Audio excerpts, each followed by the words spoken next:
Сәлем менің құрметті тыңдарманым, каналыма қош келдіңіз. Әңгімелерім ұнаса, міндетті түрде тіркеле кетіңіз. Сіздермен бірге Сабира. Қараңғы көшемен белі иін ағаштай иіле түскен қария қос қолдап ұстаған таяғына сүйене қалт-құлт етіп әрең жүріп келеді екен, дейді. Ол жақындаған сайын жаңыл оны шырамыта түсіп, ақыры өз енесі екені таныды. «Апа, сіз бұл жақта нағып жүрсіз», деп ұмтыла бергені сол еді. Енесінің қолындағы таяғы сынып кетіп, етбеттей құлап түсті. «Апа!» Жаңыл өз даусынан өзі шошып оянды. Үсті басы қара терге малыныпты. Тұла бойы дел сал. Жайлап жамылғысын ысырып қойды да, жан-жағына бағдарлай көз тастады. Қыбыр еткен жан жоқ. Тек қасында қаннен қаперсіз танауы пысылдап 4 жасар ұлы ұйықтап жатыр. Еппен тұрып терезені ашты. Күздің салқын лебі жүзін аймалап, қалжыраған денесіне әл бергендей болды. Ай сүттей жарық, дала маужыраған әлі тәтті ұйқыда. Әр тұста көше шамдары жарқырап тұр. Көк аспанды қара қошқыл бұлттар қаптап, жаңағы айды бұдан қызғанғандай бүркемелеп жауып тастады. Кенет самсаған жұлдыздардың арасынан біреуі төмен қарай жылжи беріп, көзден ғайып болды. «Я, уақыты жетсе жұлдыз да ағып түседі ғой», деп күрсінді. Орнына келіп, баласының көрпесін қымтап жапты да, аналық мейіріммен өзіне тартып, маңдайынан иіскеді. Ол көзін жұмып, әрі аунақшыды, бері аунақшыды. Ұйқысы келер емес. Қайдағы бір асау сезім арбап, өне бойын билеп барады. Көрпесін умаждаған бойы, ақ төсіне қыса құшақтап жатып, даусын шығармай жылап та алды. Бұл жаңылдың асыл жары Алтынбектен айырылғалы 3-ші күзі. Жалғыздықтың азабынан жалыққан сәттерде осылай көзінің жасын төгіп-төгіп алса, арқасынан ауыр жүк түскендей жеңілдеп қалатын. Қазір де кемсеңдеп жатып, күйеуімен өткізген тату-тәтті күндерін ойлай бастады. Екеуі мед институтта бірге оқыды.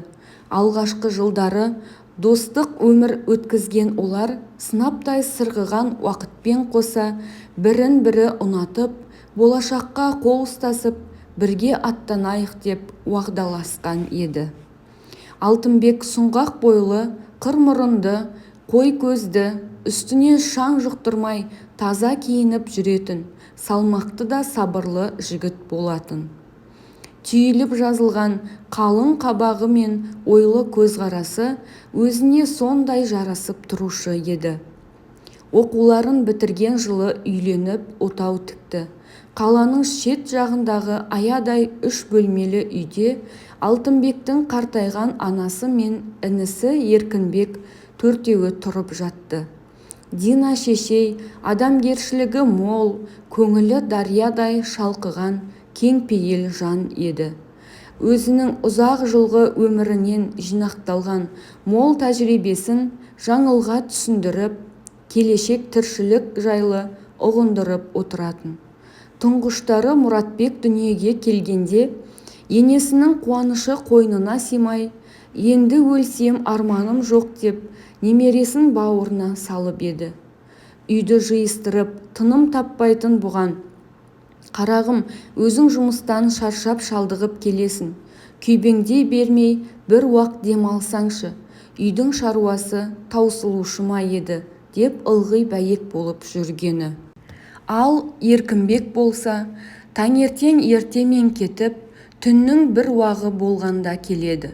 Ешкіммен шешіліп сөйлеспейді. Қашан көрсең де бір нәрседен көңілі қалған адамдай томсырайып жүргені. Кей күндері аузынан арақ иісі мүңкіп, қызара бөртіп келетін. Ондағы ағасы мен інісінің арасында кикілжің туады.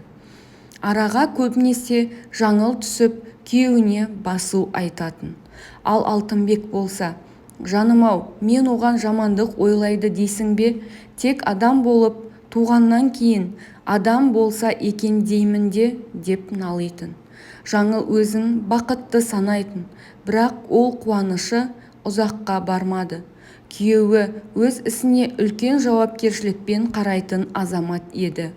Жедел жәрдем машинасымен адам өмірін сақтап қалуға асығып бара жатқанда жол апатына ұшырап көз жұмды. Бұл қаза жас сұлудың сүттей ұйыған тіршілігіне жазылмастай жара салды. Жаңыл қалың қайғы құшағында аңырап қала берді. «Шынымен тастап кеттің бе?» деп еңіреген етегі жасқа толды. Аз уақыттың ішінде көздері шүңірейіп, жақ еттері солып, сүзектен тұрған адамдай құр сүлдері қалды. Енесінің де қайғыдан белі бүгіліп, қайратты қара шашы бурыл тарта бастады.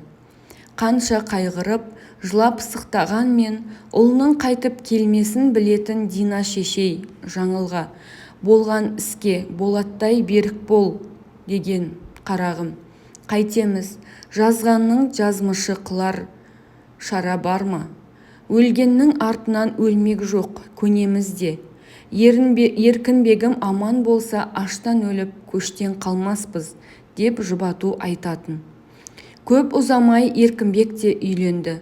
Қалыңдығы орта бойлы, сұлу денелі Паршагүл есімді қара торы қыз еді. Уақыт зымырап өтіп жатты. Бір күні Жаңыл басының сақинасы ұстап, қатты ауырып қалды. Көзі қарауытып, шеке тамырлары солқылдап, әбден мазасы кетті. 2-3 қабат көрпе жамылса да, денесі суық тартып, қалтырай берді. Дина шешей дәріханадан дәрі-дәрмек әкеліп берді де, бүкшеңдеп жүріп, кешкі ас қамына кірісті. Кейінгі кездері ыңқыл-сыңқылы көбейіп, шөгіп бара жатқан енесіне жаны ашыған Жаңыл күндегі әдетінше қолын төбесіне қойып, шалжиып отырған абысынына: «Паршагүл, апаңа көмектесіп жіберсеңші», деді. «Шын жаның ашыса, жатып алып біреуге бұйрық бергенше, өзің неге көмектеспейсің?» деді басын көтеріп алған Паршагүл көздемен атып. Бұлай болар деп ойламаған Жаңыл тосылып қалды да, көк желкемнен тартып басым көтертпей жатқаны: «Әйтпесе өзім-ақ», деп еппен көтеріліп ас үй жаққа беттеді. Іштей өзіне өзі риза болған Паршагүл: «Тап бүгін өлетін түрің көрінбейді», деп күңкілдеді де қайтадан түзеліп жатты. Осыдан кейін-ақ екеуінің арасына сына түсті. Бірде Мұратбек ойнап жүріп, үстелді қағып кетті де үстінде тұрған кеселерді сындырып алды. Оны байқап қалған Паршагүл: «Әй, ойының осылғыр, ойының осылсын, ыдыстың бәрін осақ қиратып бітіретін болды. Қарашей өзін, қыршынынан қиылғыр», деп қарғап-сілеп жақтауда тұрған спыртқыны ала сала Мұратбектің жон арқасынан салып кеп жіберді. Төр жақта іс тігіп отырған Жаңыл кемсеңдеп келіп бауырына тығылған баласының басынан сипап отырып: «Бала емес пе, әдейі қақты дейсің бе? Байқамай қалды ғой, құлыным», деп қоңыр даусымен жайлап қана. «Көп сөйлемей аузыңды жауып отыр. Бол бала емес, пәле. Өзіңнің үйің болмаған соң сенің нең кетеді? Маған десе бәрін шағып тастаса да. Түсінсем бұйырмасын, бұл үйде әлі күнге дейін не күтіп отырғаныңды? Әлде ескі заманның ата салтына салып, қайының ініңе тоқалдыққа тиіп алайын деп жүрмісің?» деді Паршагүл зымияндықпен сылқ-сылқ күліп.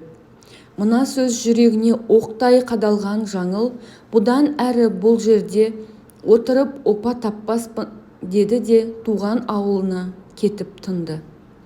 Жаңыл дөңбекшіп жатып, көрер таңды көзімен атырды. Кейінгі кездері апам түсіме жиі кіріп жүр. Бізді ойлап сағынып жүрме? Әлде ауырып қалды мекен? Қарт адам ғой, қуанып қалсын, амандығын біліп, өз көзіммен көріп қайтайын деген оймен ертерек тұрып жолға шықты.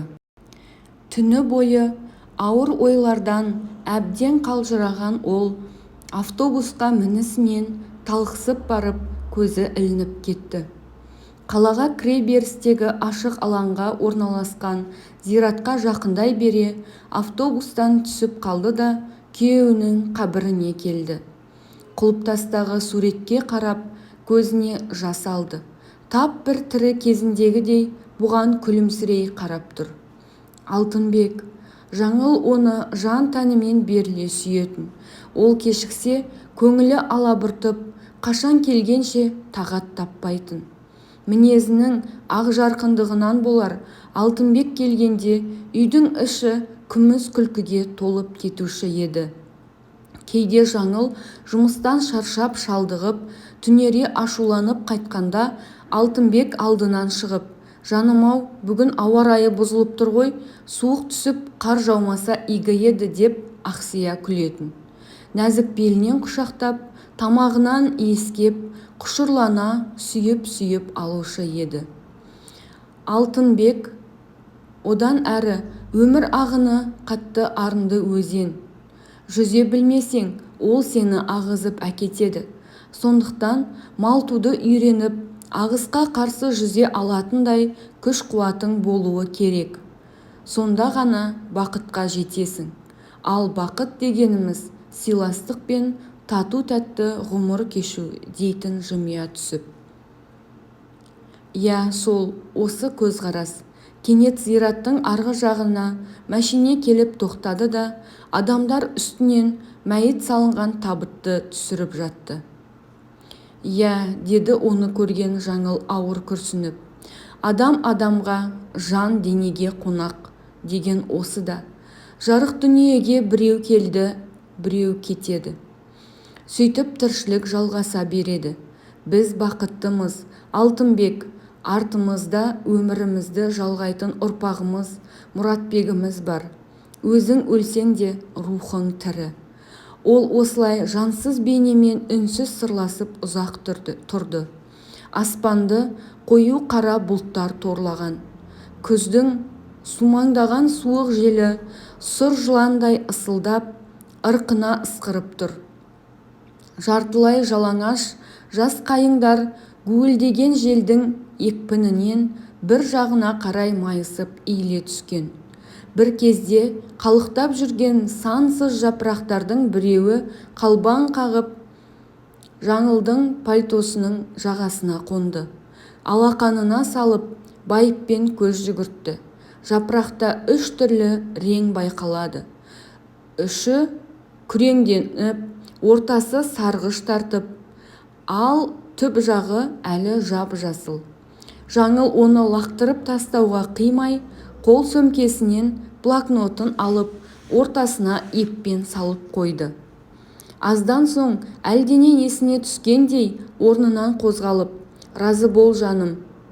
Қу тіземді құшақтап өтсем де, сенің аруағыңның алдында адал болуға ант су ішемін» деді де енесінің үйіне бет алды. Жаңыл ауызғы бөлмеге кіре бере состиып тұрып қалды. Қабырғаларының кейбір тұстары құлап, сілбі мен өрмекшінің торлары шырмаған. Мүңкіген күлімсі иіс адамның қолқасын алады. Бұрыш жақтағы үстелдің үстінде темекінің тұқылдары мен қатқан нанның қалдықтары шашылып жатыр. Ол көз алдындағы келеңсіз көріністерге таңырқап тұрған кезде төргі бөлменің есігі ашылды.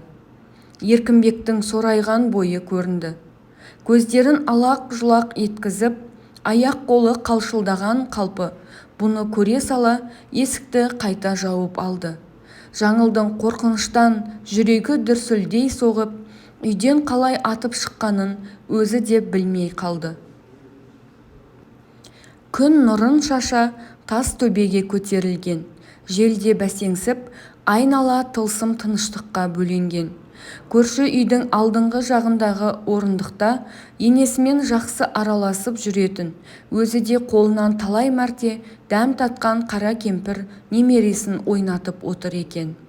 Жаңыл жақындап келіп, «Сәлеметсіз бе әжей?» деп аптығын баса алмай. Амансың ба шырағым? Құдайға шүкір, бала-шағаның арқасында қыбырлап жүріп жатырмыз ғой әйтеуір. Аман саулық біліскеннен кейін жаңыл, әже, Еркінбекке не болған? Деді келген жағына жалтақтай қарап. Өзің кеткеннен кейін байқұс бала араққа мүлдем салынып кетті. Тіпті кейінгі кездері үйінде жатып ішті. Содан психоздық дейме, әйтеуір өзін-өзі ұстай алмайтын елірме ауруына шалдықты. Ал әйелінің төркініне кетіп қалғанына да біраз уақыт болды. Сол жақта тағы біреуге тиіп алыпты дейді ғой, қара бет жүзі қара. Ал апам ше, апам қайда? Әкесі өлгенді де естіреді қызым. Дина бишараны мына жетерсіздер қарттар үйіне, деді сөзінің аяғын жұтып қойған ана жанарына тығылған жасты қол орамалымен сүртіп жатып. Оның жан дүниесі дауылды күнгі теңіздей толқып келеді. Қайран асыл апашым, сорлаған екенсің ғой. Ұрпағыңның қызығын көріп, өз ошағыңның түтінін түтетуге құштар ана емес пе едің? Тас жүрек ұлың тірідей жерге көміпті ғой. Қолда барда алтынның қадірі жоқ деген осы да. Жаңыл қарттар үйіне келгенде күн ұясына батып, ымырт үйіріле бастаған. Еңсесі басқан ауыр ой құшағында ішке енді. Енесі терезе алдындағы төсекте басын төмен салып, іш көйлегін жамап отыр екен. Өзіне қарай келе жатқан аяқ сықырын сезген Дина шешей басын көтеріп алды да, көз шарасынан шыға аң-таң күйінде аңырды да қалды. Сылбыр көтеріліп, танымай тұрған адамдай бұған тесіле қарады. Апа, мен ғой, танымай қалдыңыз ба? Жаңылмын ғой, деді даусы дірілдеп. Қарағым, Жаңыл, шынымен сен бе? Деді әжей, тамағы бүлк-бүлк етіп, жұтынып. Иегі кемсеңдеп, жанары жасаурай берді. Жүрегі лүпілдеп, қалтыраған тарамыс қолдарын соза келініне тақап келіп бетінен сүйді.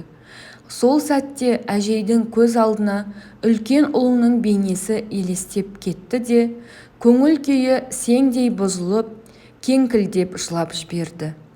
Бірнеше күннен кейін қызғылт түсті автобустың ішінде жүдеп, қара қуаң тартқан жүзіне қан жүгіріп, жадыраған енесі мен мейірімді келіні әлденелерді еске алып, жарасымдылықпен шүйіркелесе бара жатты.